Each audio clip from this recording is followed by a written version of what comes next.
Hello, everyone. Thank you for joining us today on the heels of what I'm sure for many of you was a long night. It's been a very dramatic last 24 hours, and still the suspense and the controversy continues. We're here to hopefully shed some light on what's happened in our elections, both at the federal and more so at the state and local levels, as that has a particular impact on our work in public education. To speak to you today about these issues, I'm here, Troy Flint, the Chief Information Officer for the California School Boards Association. And with me is my colleague, Raquel Maiden, who is our Interim External Affairs Director. We're very happy to have you here, Raquel. Thanks for joining us. Thank you for inviting me. So quickly, we won't spend too much time on it, but the lay of the land as the presidential election is concerned is still TBD. As results came in over the night and through today, Biden does seem to be extending his advantage, but there are still a number of states that will determine the outcome where all the votes are yet to be counted. And there's also the promise of potential legal challenges regarding how those votes are counted and for how long. So we will keep you informed of developments as they occur. Pivoting to California, where we have more interest in issues that have a direct and immediate impact on public education, particularly K-12 schools. There are a number of developments related to the ballot measures.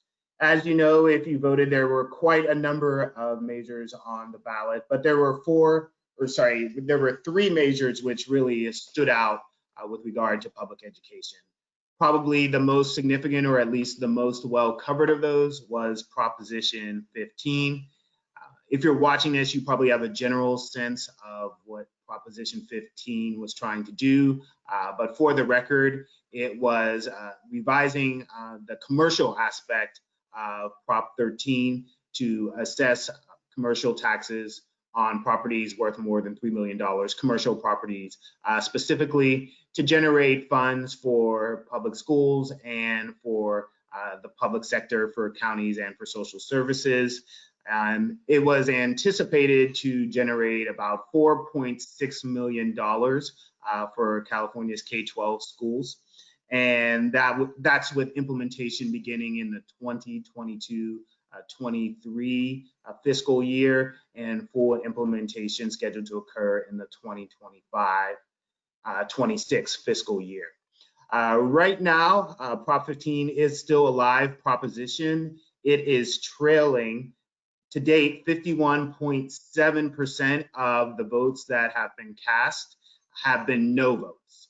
So the majority of the votes are no votes at this time.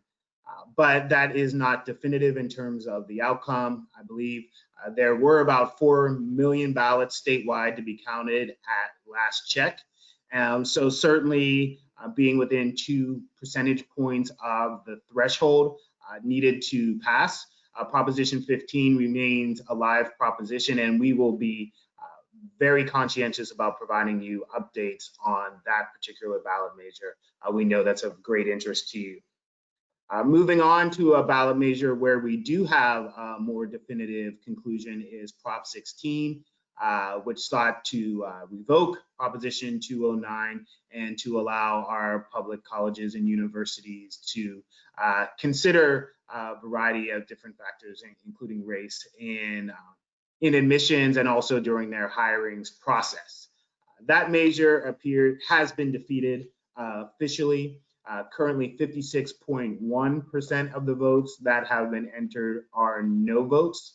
And so Proposition 16, to allow for affirmative action in college and universities, public college, university admissions and hiring decisions, has gone down currently by about 6% of the vote. Moving on to Proposition 18, which would allow 17-year-olds to vote in elections, provided that they turn 18 by the date of the election, is trailing somewhat decisively. To date, 55.1% of the votes on Proposition 18 are no votes. So Proposition 18 would have to make up a little bit more than 5% in order to pass. That is a very high bar to clear, and it looks like it's headed for defeat, although it has not been officially pronounced as a failed measure at this time. And of course, we will keep you updated on that. Another item which was of interest and which is having very encouraging early returns are school bond measures. There were 55 school districts in California which have general obligation bonds put before the voters. We don't have information on all of these yet, but what we're seeing is very encouraging. We've seen bonds passing everywhere from Los Angeles up to Siskiyou County, and we hope that continues. We had a bad run of luck or some bad results in the spring with bond measures where they passed at a rate much lower than they traditionally have. That caused some people to speculate that the public was turning against more funding for public education. I think what we see with today's results refutes that analysis. The public does remain very bullish on funding for public education if it's presented in the correct manner and is being directed toward purposes that the public thinks is useful. So we're going to continue to track this, but I just wanted to highlight a few different types of districts from different parts of the state, urban, suburban, and rural districts. So you can see the variety of communities that are coming out in favor of these general obligation bonds. So in San Francisco County, San Francisco Unified School District had Proposition J. That was a $288 annual parcel tax estimated to bring in $48 million annually to SFUSD. That needed 2/3 to pass, and so far just under 75% of voters have supported that measure. So that is headed to victory, and we congratulate San Francisco Unified School District and the voters there for providing those resources to students. Another large city in the South, you may have heard of it, it's Los Angeles, and LAUSD had Measure RR that would provide $7 billion. That number shows you the scale that they're working at in LAUSD. And that $7 billion would have provided for construction, repairing, and modernization of their schools.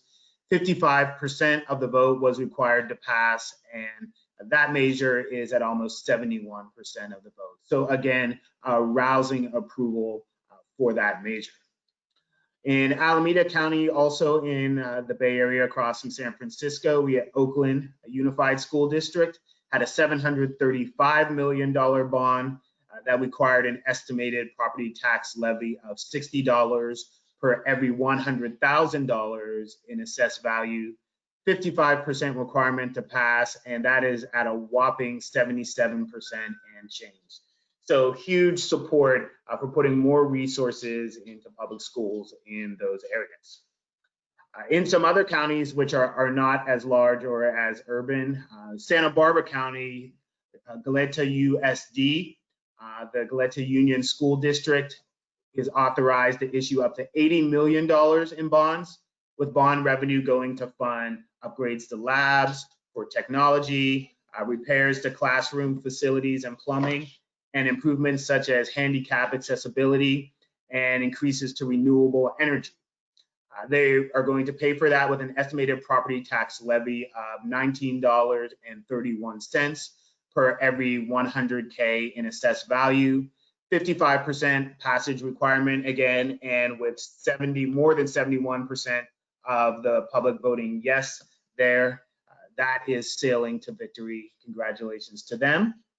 Close to where I am here in Sacramento County, our next door neighbors in Yolo County, there is Woodland Joint Unified School District, and they put forth a bond measure to authorize the district to issue just over $44 million in bonds for expansion of vocational education facilities, improvements to technology, repair of classroom schools, the ventilation issue, which is so big now in the era of COVID, wiring and plumbing, and that's with an estimated property tax levy of $24 for every $100,000 in assessed value, also 55% requirement.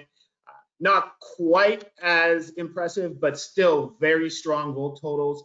Over 62% of the voters in Woodland are approving of that measure, and that's headed for victory as well. And then in a more rural area, Calaveras County, Vallecito Union School District is issuing $2.8 million in bonds, with the bond revenue going to fund asbestos removal, dry rot damage repair, and renovations of a middle school track and field. They are going to pay for that with an estimated property tax levy of just over $7 for every 100K in assessed value. They cleared the 55% threshold with 64.7% of the vote. And that's a non-exhaustive list, but that shows you that in all sorts of different areas, different kinds of communities, there's a common interest in providing for schools.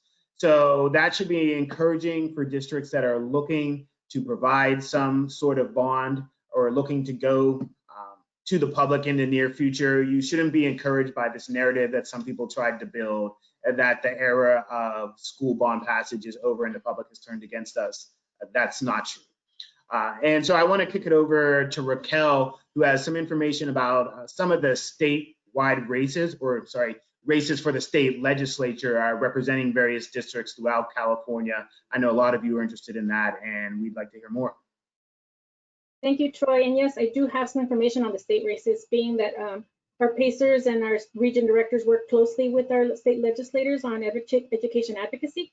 So I wanted to make sure I went through some of the races that are a little bit close or somewhat contentious, and making sure that our board members know, what we're facing in the coming legislative year. And so in Region 1, we are pretty safe with the assembly member that's currently serving is pretty safe. We have a big win for Assembly Member Jim Wood. In other districts like Region 3, we have State Senator Bill Dodd, who's still comfortable in his seat. And the other assembly members have also been reelected by pretty big margins, so that we don't expect to change. In Orange County, though, we do have some expected changes to happen. The next update from the Registrar of Voters there will be about 5 p.m. today. So far, we have Senate District 29, Democrat challenger Josh Newman is ahead of Republican incumbent Senator Ling Chang by 6,700 votes. If you remember, Ling Chang, the senator, replaced Senator Newman when he was recalled in 2018. So this may be a big change for that Senate district. We also have Democratic challenger Dave Min, who is ahead of Republican incumbent Senator John Morlack by over 17,000 votes. In Assembly District 55, Republican incumbent Senator Philip Chen is ahead of Democratic challenger Andrew Rodriguez by 17,000 votes. And we also have in Assembly District 68, Republican incumbent Assemblyman Stephen Choi ahead of Democrat challenger Melissa Fox by 9,707 votes. Assembly District 72 is an open seat, and the Republican candidate, which is former Senator Janet Nguyen, is ahead of our Democratic candidate Deidre Nguyen by 13,000 votes. 73 is also an open seat. The Associated Press has already called that race for Republican Lori Davies, who leads by over 34,000 votes over Scott Reinhardt. And Democratic Assemblywoman Claudia Petrie Norris is ahead of Republican challenger Diane Nixon by 6,000 votes. And like we mentioned, Orange County is still counting votes. There's still time for some of these assembly districts to change. And the next count will be in about an hour. So we may have some updates for you then. In Region 17 for CSBA, we have the San Bernardino-Inyo County. We have a close race between two board members there in Senate District 23. We have Medina and Ochoa Boga, who are in dead heat. Rosales Medina is currently up by only 141 votes. And if she wins, the district will flip from Republican to Democrats. That's a big race that we're keeping an eye on. Our PACERs are really keeping track of some of these more pertinent races, because it'll show us exactly who we'll be working with at the Assembly when we're advocating for education. In Riverside County, we have also, that falls into the same Senate District 23. There in that county, the Medina Ochoa Boga is also in a split race, 50% split between both of them.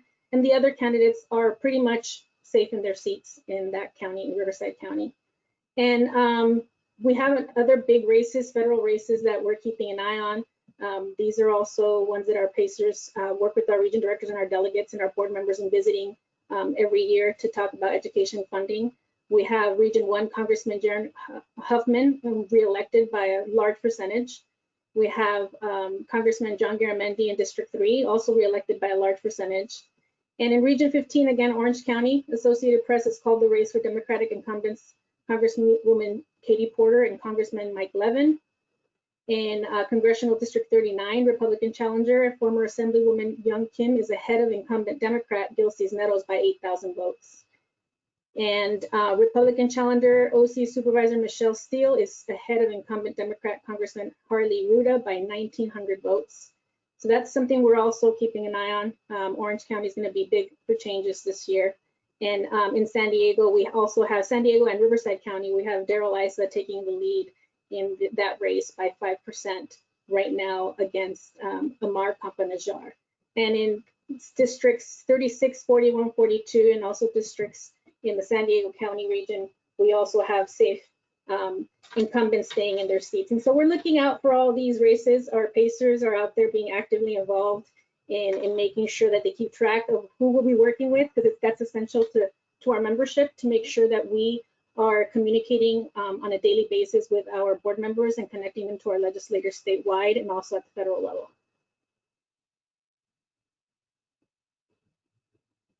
Thank you, Raquel. That was a very comprehensive update. A lot of close races. It seems Orange County is the center of some very tight political campaigns. So we'll be interested to see how that evolves and keep everyone informed.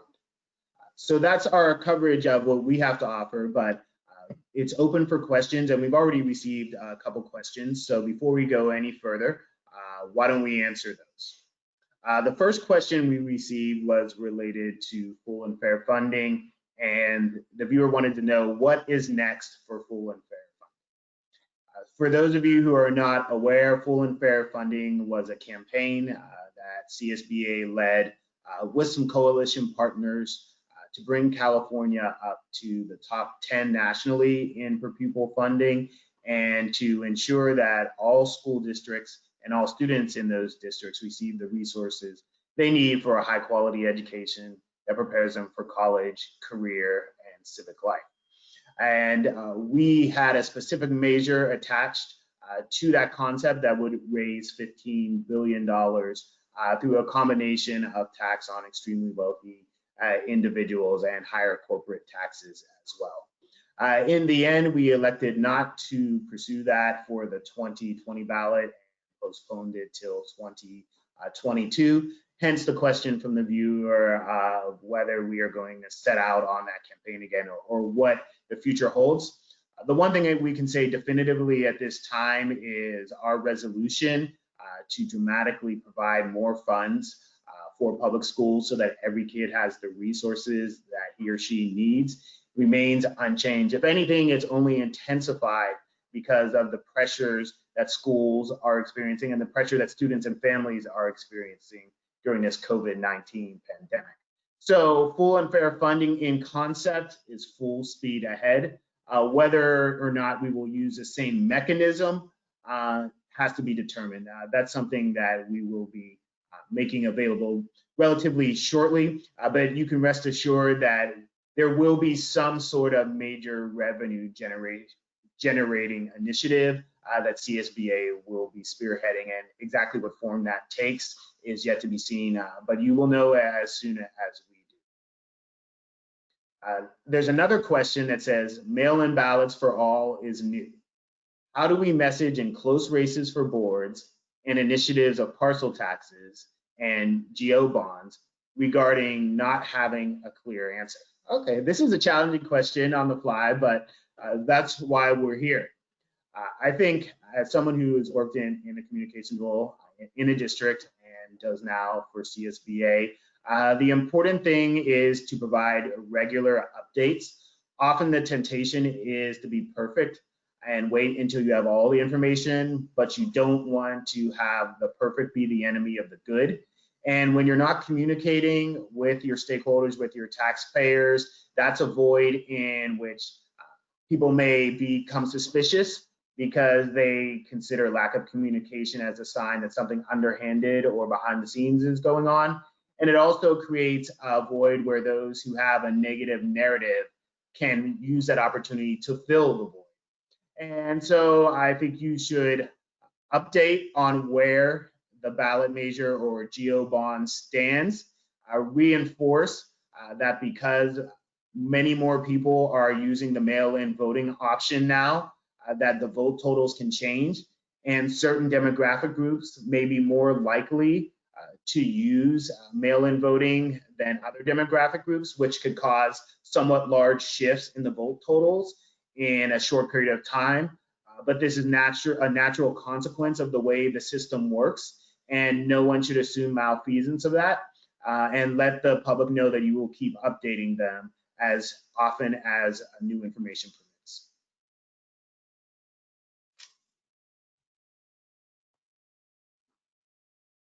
So those are the only two questions we have on hand, and I think we've covered most of the major topics related to elections that you can find elsewhere in the major mainstream media or on social media. But if you have questions you want to direct to staff, please feel free to do that.